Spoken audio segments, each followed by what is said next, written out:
much. Israel has one of the most vibrant economies when it comes to starting businesses. We have key officials from Israel meeting in the U.S. and meeting with business executives who really want to invest. Let's get to Adam Shapiro. He is joining us live from the Roosevelt Hotel in New York with the country's finance minister. Adam. That's right. Yuval Steinitz joins us now to talk about how Israel has been able to turn its economy around during the global recession. And joining us now to discuss that is Mr. Steinitz. And let's talk about issues such as the unemployment rate at the height of the crisis, 9.6% in Israel, today 6.5%. Plus, years ago, Israel restructured its economy to the point now it's on the verge of having a corporate tax rate lower than any other country in the world. How is this possible in Israel?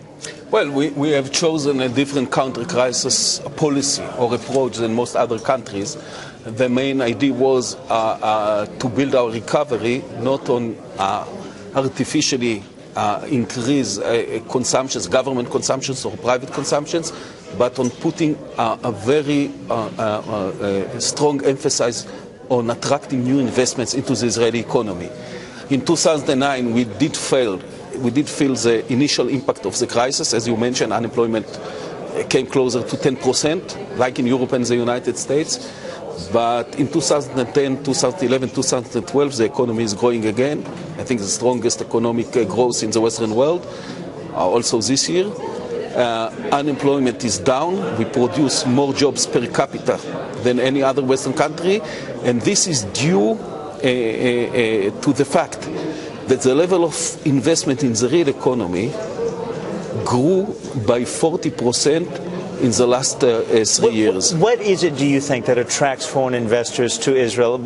When I've listened to some of the speakers from Israel today, they talk about being a country that is on par with all of the other Western democracies and economies, and yet you're surrounded by neighbors who are hostile. You're in a very rough neighborhood. Yeah. Why is it that investors don't seem to be afraid of the neighbors and their threats against Israel? I opened my speech today exactly with this question, and I said that people can find many reasons why not to invest in Israel. Little country, little market, difficult geopolitics conditions sitting in the middle of the Middle East. And still you can find most of the big companies in the United States and many others. Microsoft, Cisco, Intel, Apple's opening research and development in Israel. What is it that attracts them despite the potential hostilities of your neighbors? Probably there are very good reasons to invest in Israel. And before maybe mentioning them, let's mention one thing. Those who already invested in Israel and open R&D, very large and significant R&D centers in Israel or production facilities years ago, are very satisfied, and usually they are putting more and more money and enlarge their investments. I look to Intel, to IBM, to Microsoft, and all the rest. Now, I think the main reason is very simple. The human capital. This is a big secret of the country economy, a very spatial human capital.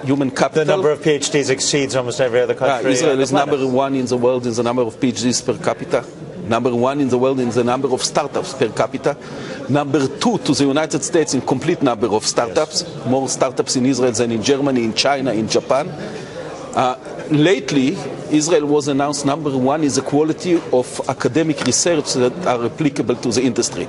But more important still, and this is a real secret, is a very special, unique tendency of Israeli entrepreneurs, scientists, engineers, workers, to innovate, to think out of the box, and this is a real asset. And as I wrap up with you, because I'm getting the signal to wrap, Israelis don't take no for an answer. They don't really have a choice other than to succeed and go forward.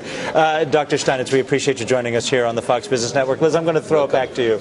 And I know Dr. Steinitz knows this, but the only non-U.S. building company that Warren Buffett ever bought is Iscar in Israel. He said he went looking for good investments in the Middle East and stopped at Israel. Smart.